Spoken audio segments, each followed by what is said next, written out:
RICO London is fast approaching. Let's see some of that gun-blazing gameplay. Need I remind you, D.I. Redfern, that tonight is the biggest single policing operation in Metropolitan Police history. Gov, I'm a highly trained anti-terrorism officer, and you want me on crowd control? You and 12,000 others. We need all hands on deck for this one. We're even bussing in uniforms from the provinces. You don't get to talk your way out of this. So, with respect, I don't think the terrorist fraternity are going to take a night off just because we're ushering in a new millennium. We were thrilled by the reaction to RICO London when we announced it earlier this year. Today we're going to walk you through how the gang-busting, name-taking, explosive co-op shooter works. The game takes place on the New Year's Eve of 1999, and you find yourself in the shoes of Detective Inspector Redfern. Without the permission of her superior, Redfern busts up a weapons trade deal at the foot of a high-rise London tower block. Your aim is to work your way through the tower, taking down enemies, crashing through doors, dodging bullets, sliding across floors, swapping out weapons, throwing knives, hitting melees, and of course, shooting bullets.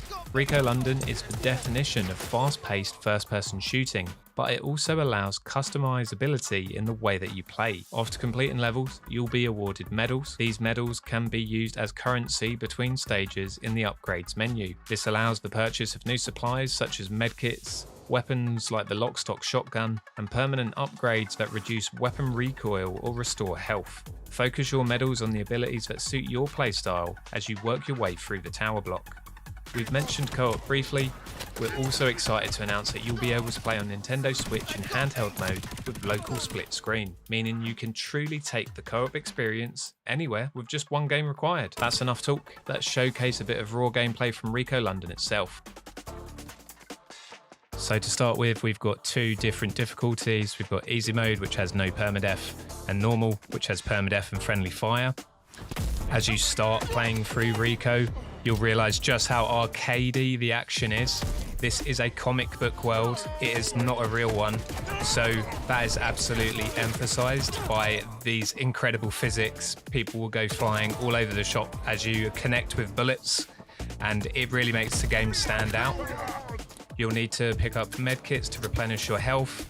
There's no auto health regen, this is old school as it comes. You'll have to breach the doors to get into each room. Quite often this will reveal a new set of foes to fight. You'll see the physics there. Boom, again there with the melee attack straight into that wall. You're rewarded with slow motion and physics as you connect with bullets. Of course, each of these levels are procedurally generated. The layouts of the levels, including locations of items, enemies, and the actual end of the level itself, will be different each time you play.